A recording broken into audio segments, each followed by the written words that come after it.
In the spring of 1907, a stonemason named Domenico Esposito walked off a ship at Ellis Island.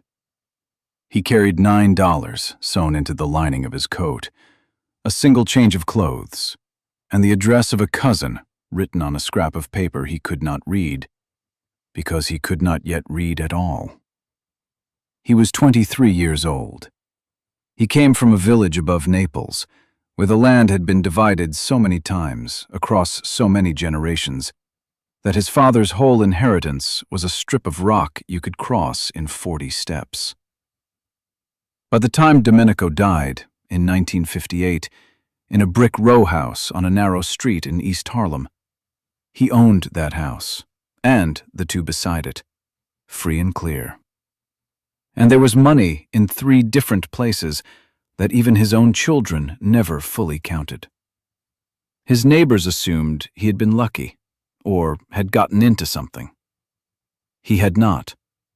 What he had was a set of rules carried across an ocean in his head, rules his mother and his grandfather had drilled into him in a kitchen with a dirt floor, rules he guarded so carefully that he taught them only by example and almost never in words.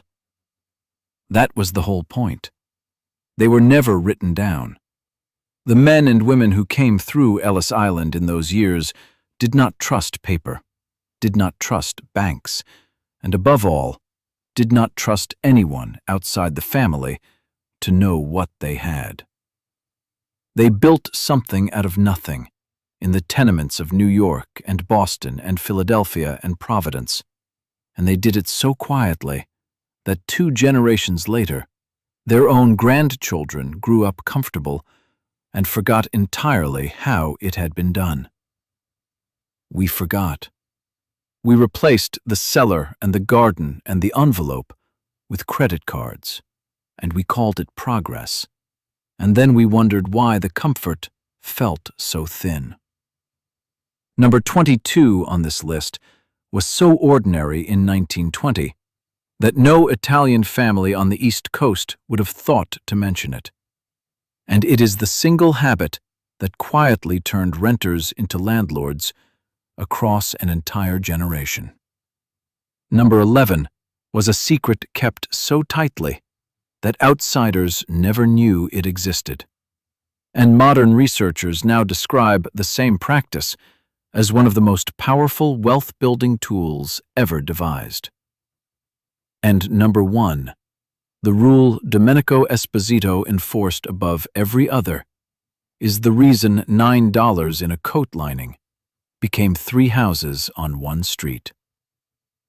These 25 tricks were never about being poor. They were about refusing, permanently and completely, to stay that way. If you want to understand how a family arrives with nothing and leaves something behind, subscribe now and let us count down the 25 secret money tricks Italian immigrant families on the East Coast hid for generations. Number 25. The garden in the space no one else wanted. An Italian family in a Brooklyn tenement looked at a strip of dirt beside the stoop, a back lot full of rubble, a rooftop, a fire escape, and saw food. Where an American neighbor saw a useless yard, the Italians saw tomatoes, basil, peppers, escarole, and zucchini growing thick enough to feed a family through summer and fill a cellar for winter. A man in Providence in 1915 grew more vegetables on a lot the size of a parlor than most families bought in a year. The garden was not a hobby, and it was not nostalgia for the old country. It was a grocery bill that simply never arrived, grown out of soil that everyone else had written off as worthless. Number 24. The fig tree buried every November. Every Italian neighborhood on the East Coast had them. Fig trees that should never have survived a northern winter, wrapped in burlap and tar paper and old carpet, or bent to the ground and buried under soil entirely. then dug up and resurrected every spring. A family in the Bronx kept a single fig tree alive for 60 years this way. A tree the grandfather had grown from a cutting smuggled from Calabria. It produced baskets of fruit every August that would have cost a fortune at any market. The buried fig tree was not stubbornness against the climate. It was a refusal to let geography decide what a family was allowed to have. Number 23. The wine made in the cellar. Come October, the trucks rolled into the Italian neighborhoods loaded with crates of grapes from California. And, in basement after basement, the families pressed and fermented their own wine. A household in the North End of Boston made enough wine in its cellar each fall to last the entire year, at a fraction of what bottled wine cost, and shared the surplus with neighbors who returned the favor in sausage or labor. The cellar wine was not about drinking. It was about removing one more thing from the list of things a family had to buy from someone else, and turning a corner of a dark basement into a small, private economy. Number 22. The building bought to be lived in and rented at once. When an Italian family finally scraped together enough, they did not buy a house to live in. They bought a building. They took the smallest, worst apartment in it for themselves and rented out every other unit so that the tenants paid the mortgage while the family lived nearly for free. A couple in Philadelphia in 1922 bought a 3-family row house, squeezed 6 people into the cramped first floor, and let the 2 upper floors carry the entire note. Within 15 years, they owned it outright and bought a second. This was the engine. The family that owned the building it lived in had turned its rent from an expense that vanished every month into a payment on something it would own forever. Number 21. The boarder in the spare bed. Before a family could afford its own building, it took in a boarder. A single man newly arrived from the same village paid a few dollars a week for a bed, a place at the table, and his laundry done. A widow in New Haven in 1910 kept 2 boarders in a railroad flat and never paid a cent of rent out of her own earnings because of it. The boarder was not charity to a fellow immigrant, though it was kind. It was a way of renting out space the family was paying for anyway, turning an extra mattress into the difference between scraping by and getting ahead. Number 20. The sauce canned by the bushel.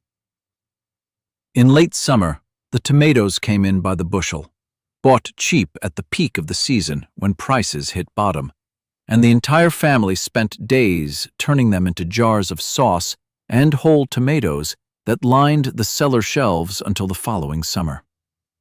A family in South Philadelphia put up 300 jars in a single weekend in 1930 and did not buy a can of tomatoes all year. The work was brutal, and the kitchen was an oven, but the women understood exactly what they were doing. They were buying a year of meals at the one moment in the calendar when food was cheapest, and storing the savings on a shelf in glass. Number 19.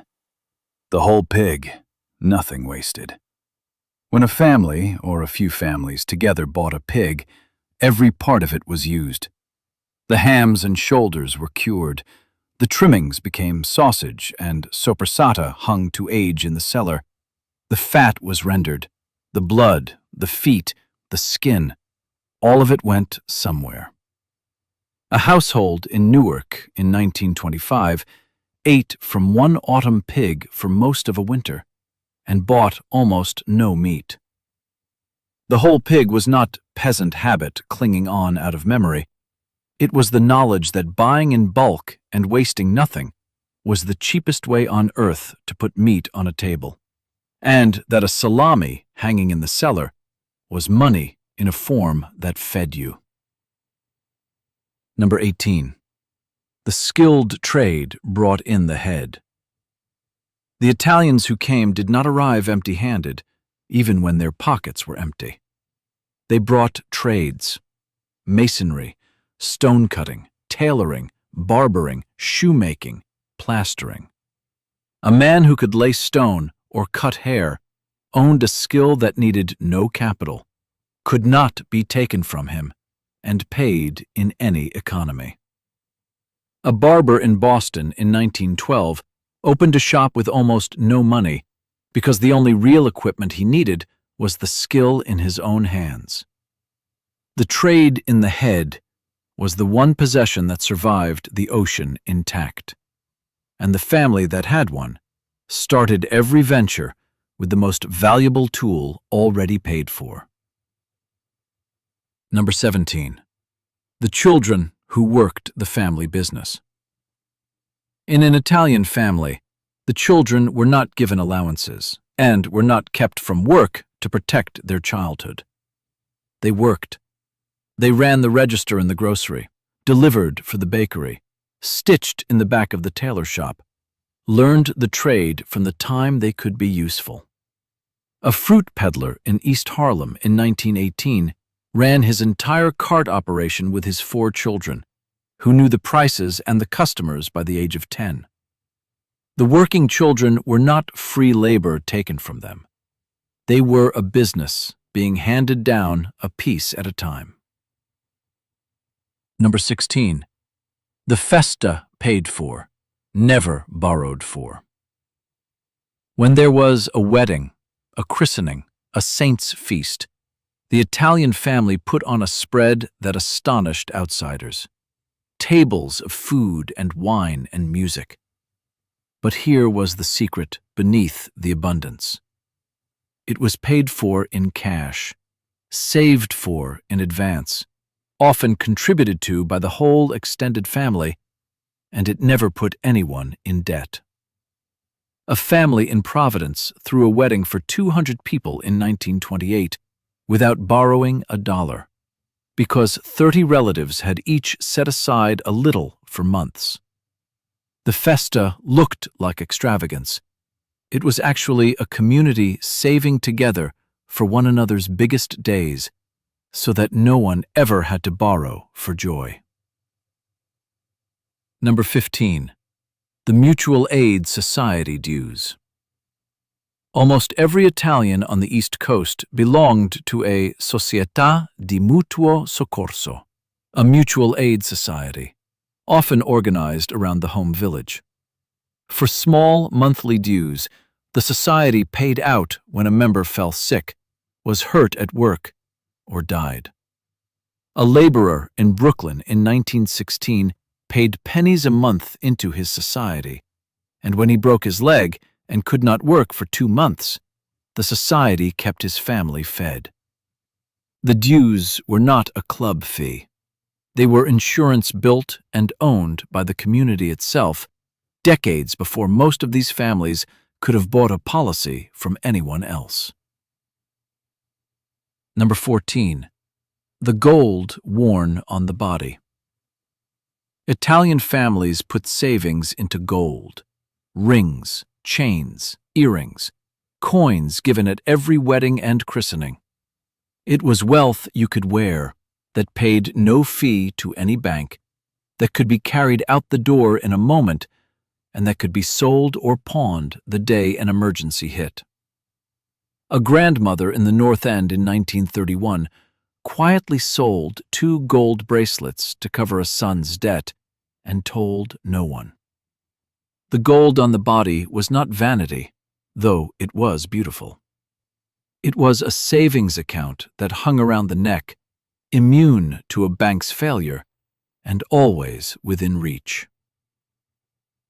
Number 13. The cash that never entered a bank. Having watched banks fail in the old country, and seeing them fail again here, many Italian families simply did not trust them. They kept cash hidden, in the mattress, behind a brick in the cellar wall, sewn into a coat, buried in the yard in a jar. When the banks collapsed in the early 1930s and wiped out millions of depositors, the family that had kept its money in the wall still had every dollar. The hidden cash was not ignorance of modern finance. For these families in those years, it was the only bank that never closed its doors. Number 12. Property before comfort. For an Italian immigrant family, owning a piece of America came before every comfort. Before new furniture, before nice clothes for every day, before any small luxury, came the down payment on the building. A family in the Bronx in 1924 sat on crates and slept 4 to a room and wore patched clothes for years, so that the deed would one day carry their name. They understood something their landlords already knew. The family that owns the ground it stands on cannot be evicted, cannot be priced out, cannot be moved at another man's word. By 1920, Italians made up one of the largest immigrant groups in America, and most had arrived with nearly nothing, crowded into the poorest and most crowded neighborhoods in the country.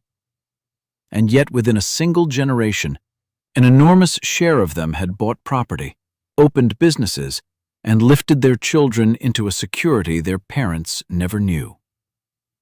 Researchers who have studied immigrant economic mobility keep finding the same pattern beneath it. The families who climbed fastest were almost never the ones who earned the most. They were the ones who pooled their money inside the family and the community, who put nearly every spare dollar into property and trade rather than consumption, and who could provide for themselves so completely that they needed very little cash to live at all. Income did not lift these families. Self-sufficiency and ownership lifted them. The man who grew his own food, made his own wine, cured his own meat, fixed his own shoes, and lived in a building his tenants paid for, needed almost no money for daily life. And so almost every dollar he earned was free to be turned into something that lasted. The families that stayed poor were often the ones who earned the same wages, but spent them on rent that vanished and goods that wore out. The ones who rose had quietly decided that money was not for spending. It was for converting. Number 11. The Rotating Savings Club. This was the secret kept most tightly of all. A group of families, or paesani, each put a fixed sum into a common pot every week or month, and each cycle, one member took the whole pot until everyone had taken a turn. With no bank, no interest, and no paperwork, a family could suddenly have a large lump sum to open a shop or make a down payment simply by committing to save alongside people they trusted. A circle of 10 families in Brooklyn in 1919 funded one another's businesses this way, one after another, on nothing but discipline and trust. Modern economists have a name for this, and rank it among the most effective wealth-building tools ever practiced by people locked out of ordinary finance. The Italians just called it among themselves and used it to build half a neighborhood. Number 10. The thing repaired, never replaced. An Italian household repaired everything. A torn coat was mended, a broken chair re-glued, a worn sole resoled, a leaking pot soldered. A family in New Haven in 1927 kept the same furniture and clothing in service for decades through constant small repair. The repair was not making do out of shame. It was the simple refusal to pay full price to a store for something a family could keep alive itself with an hour's work.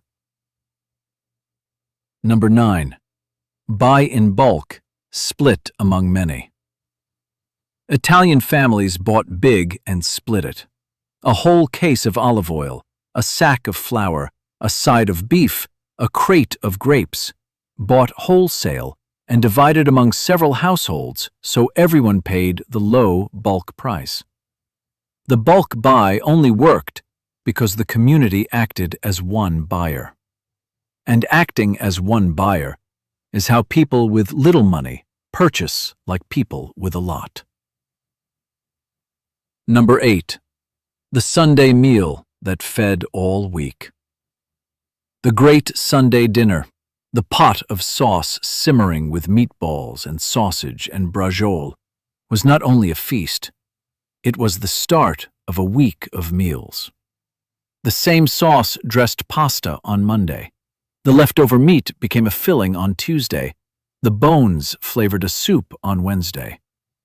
The Sunday meal was not just tradition and love at the table, though it was both. It was the most efficient cooking method ever devised.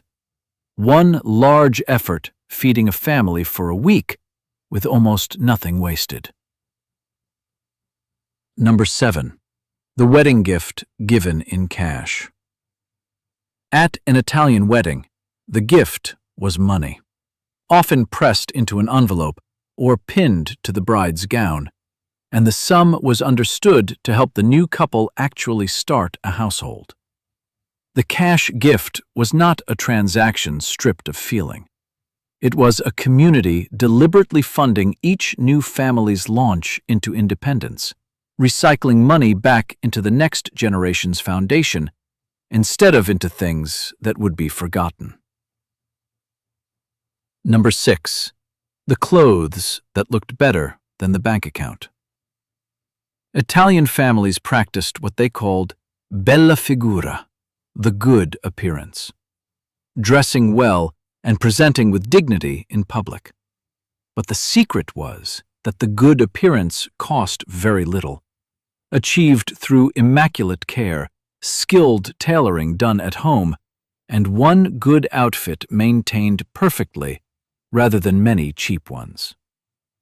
The good appearance was not vanity draining the budget.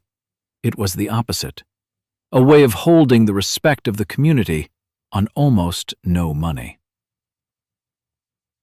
Number 5. The skill traded, not bought. Within the neighborhood, people paid one another in skill.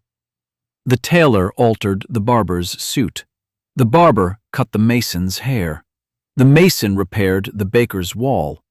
The baker fed them all. The traded skill was not a quaint custom. It was an entire second economy, untaxed and uncounted, that let families with empty pockets still get their suits altered and their walls repaired. Number 4. The first one over who sent for the rest. The family pooled everything to send one strong young man across first. He worked, lived on almost nothing, and sent his savings home, which paid the passage for the next, who did the same for the next, until the whole family had crossed. A family from Sicily brought 11 people to America between 1905 and 1920 on exactly this chain, each arrival funded by the sacrifice of the one before. The chain was not luck or generosity alone. It was a family treating its own migration as an investment, each member a rung that lifted the next, until everyone stood on American ground. Number 3. The wealth no outsider was ever allowed to see. No prosperous Italian immigrant family let outsiders know what it had. The family that owned 3 buildings dressed and lived much like the family that owned nothing. Money was discussed only inside the household, and even then in low voices.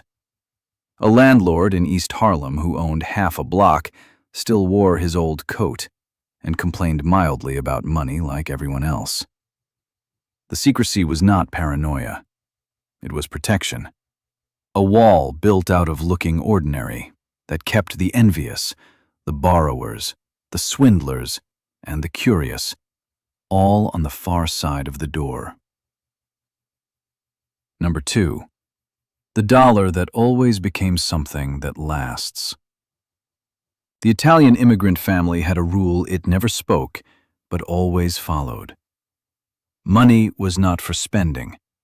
It was for converting. A spare dollar did not go to entertainment, or a finer meal, or a small indulgence.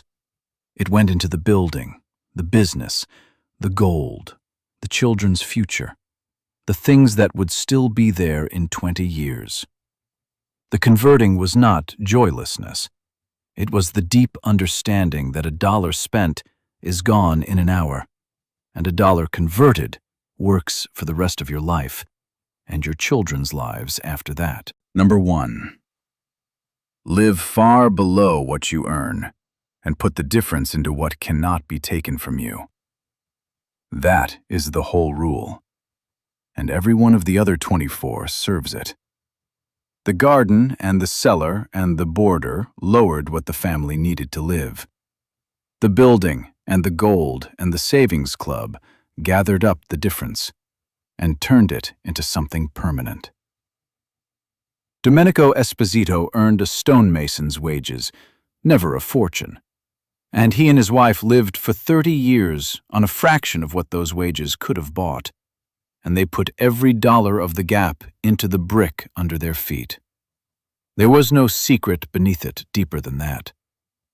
There was a gap between what came in and what they spent, held open with iron discipline year after year, and into that gap they poured a building, and then another, and then another, until $9 in a coat lining had become 3 houses on one street that no bank and no landlord and no hard year could ever take away. It is the plainest rule anyone has ever spoken about money. It has always been the most powerful one. None of these tricks required a high wage, a kind employer, or good fortune.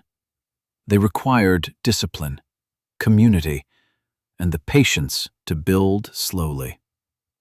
Domenico Esposito came off that ship in 1907 unable to read, with $9 and the address of a cousin. And he did not gamble, and he did not borrow recklessly, and he did not spend a dollar he could convert instead. He grew his food and made his wine, and took in a boarder and joined his society, and bought his building, and hid his cash in the wall. And he held the gap open between what he earned and what he spent for the rest of his life. When he died in 1958, the houses were paid for, and the children were raised, and not one of them ever knew the full count of what he had left, because he never told them, and they had learned, from watching him, never to ask. The rules survived the ocean, but they did not always survive the comfort they created. The grandchildren grew up secure, and security made the old habits look unnecessary, even a little embarrassing. And so the cellar went quiet, and the garden grew over, and the envelope was thrown away. But the math did not die with the gardens. The gap is still there for anyone willing to do what Domenico did, to live below what they earn and pour the difference into something that lasts. Grow a little of what you eat. Pool with people you trust. Own the thing instead of renting it. Convert the dollar instead of spending it. And keep, quietly, and for as long as it takes, the gap held open. Before you go, tell me one thing in the comments. Was there a money rule in your own family? Something a grandparent or a parent did that the rest of the world has forgotten?